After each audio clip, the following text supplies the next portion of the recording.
Ini biasanya angkernya kurang nyaman. Nah, apa yang dia lakukan adalah merusak sarang tersebut. Niat perkutut tersebut sebenarnya mau memperbaiki, cuma malah akan jadi merusaknya. Ya, jadi sangat penting sekali.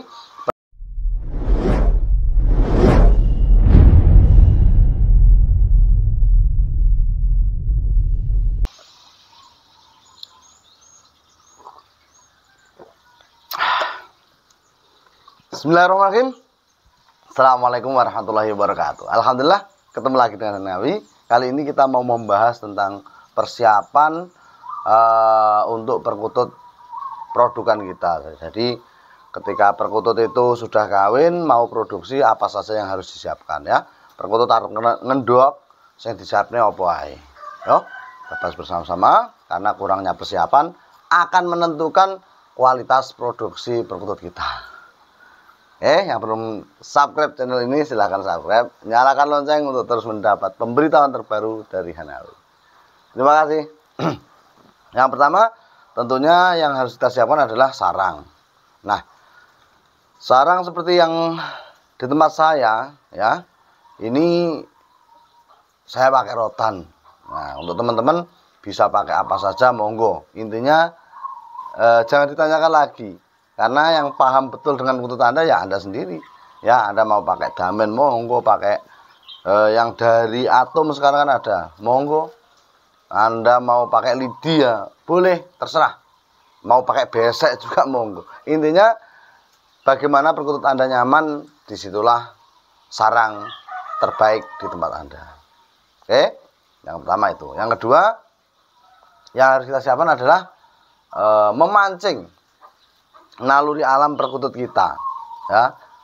Tentunya memancing naluri perkutut alam kita adalah dengan cara membuat potongan daun cemara kecil-kecil yang sekiranya kurang lebih beberapa senti saja ya, segini kurang lebih atau segini jari. Nah, maaf videonya nggak bisa edit ke konco-konco nih ya, jadi yo dikira-kira dewi. Ya, kurang lebih 5-4 sentinan. Pokoknya jangan panjang-panjang karena terlalu panjangnya sarang itu akan mempengaruhi nanti prosesnya nelur ya. Nanti tak ceritain. Yang kedua itu. Jadi rumput Jepang atau rumput hias di depan rumah biasanya ada itu juga bagus. Ya, intinya apa? Empuk, bisa menahan telur tersebut benturan dengan kalau tempat saya ya rotannya, ataupun benturan langsung dengan papannya, atau benturan langsung dengan lidi tempat sarang tersebut ya.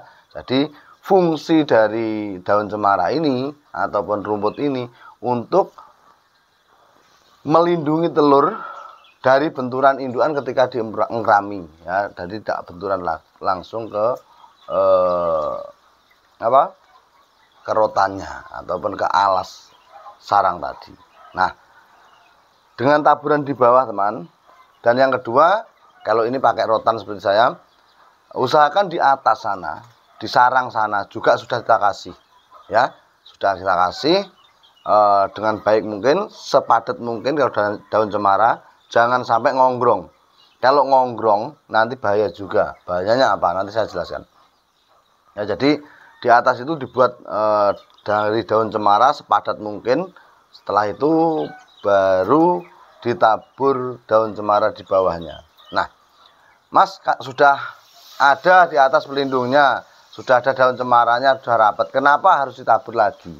Ya, penaburan di bawah ini teman, fungsionalnya adalah merangsang ya, memberi apa itu? Insting perkutut tersebut atau naluri alamiahnya supaya ada kegiatan dia ngangkut sarang meskipun sudah ada sarang. Nah, kalau tidak ada tabur daun cemara sebelum reproduksi mulai, terus moro-moro ngendok, nah ini bahayanya di sini. Kadang perkutut tersebut merasa tidak nyaman sarangnya, sehingga apa? Sarang yang kita buat itu dodal-adil, dirusak oleh perkutut tersebut. Ya, meskipun dia juga ngangkat loh ya, meskipun dia juga ngangkat, misalnya gini, ya kemarin ada kejadian juga. Sudah Anda buatkan sarang, dia nelur.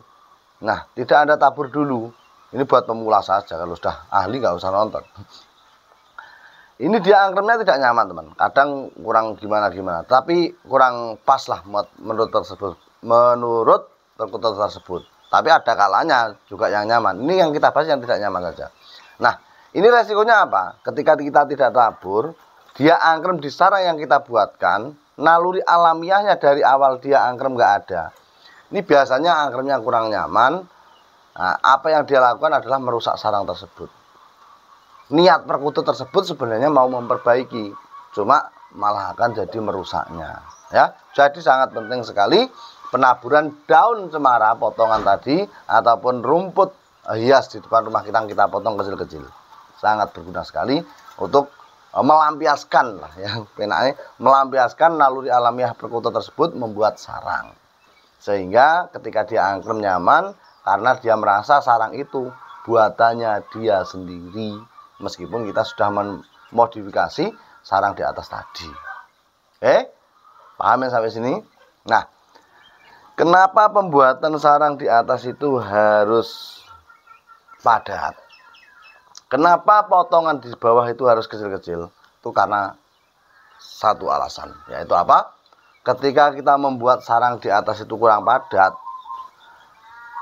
dan potongan rumput ataupun daun cemara tadi kepanjangan, nah ini sangat-sangat merugikan kita. Karena apa? Telur perkutut itu yang sudah disarang, kok atasnya ini ketimbun daun cemara 2 atau 3 helai, ini akan menyebabkan perkutut tersebut juga tidak mau angkrem. Karena dia merasa terganggu, teman. Karena dia merasa risih, telurnya tidak bisa nempel ke tubuh perkutut tersebut. Ya, jadi hati-hati. Banyak sekali penyebab perkutut itu tidak mau angkremi telurnya, itu banyak sekali. Salah satunya ya kurang nyamannya sarang tadi. Makanya sarang ini penentu sekali untuk reproduksi perkutut kita. Ya, yang ini sudah paham ya, penyiapan sarang dengan alasannya itu kenapa sudah saya sebutkan. Yang berikutnya adalah pur ayam.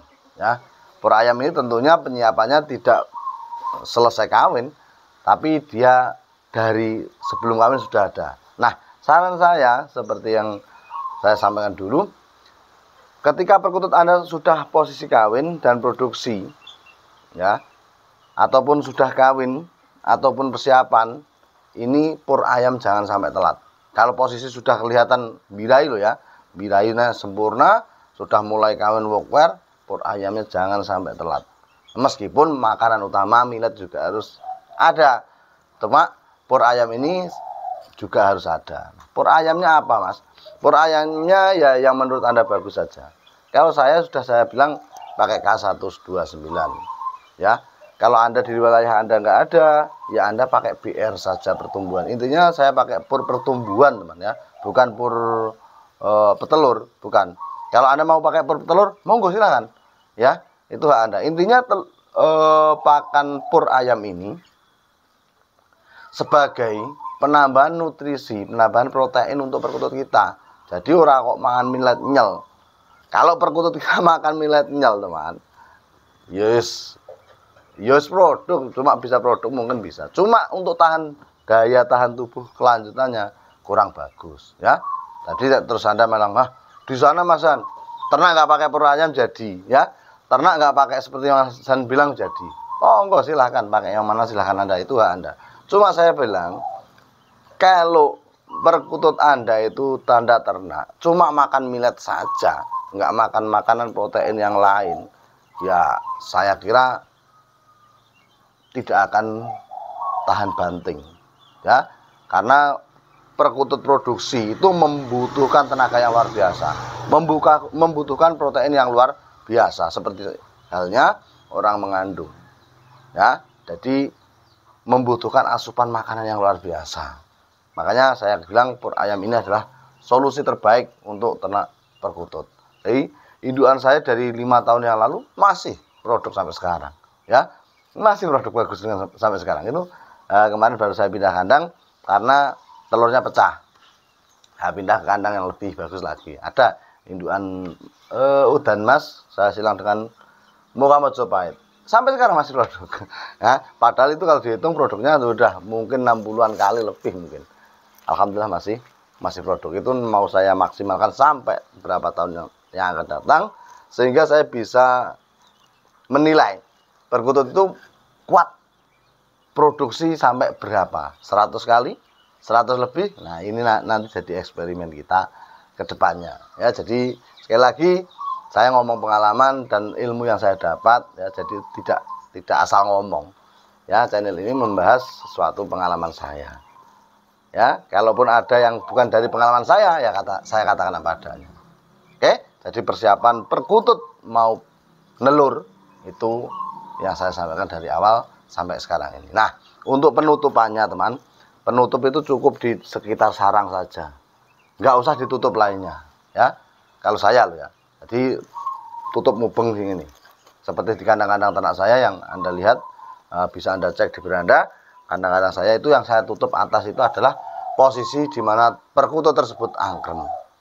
Oke, jadi untuk melindungi kenyamanan perkutut kita ketika angkrem, sehingga perkutut tersebut tidak terganggu, ada orang lewat, ada motor lewat dan lain-lain ya. Ternak pinggir jalan pun insya Allah bisa jadi, asal kita mau memodifikasi dan paham betul bagaimana perkutut kita bisa nyaman. Oke teman, sekian, semoga bermanfaat. Salam kutut sobat patut. Assalamualaikum warahmatullahi wabarakatuh.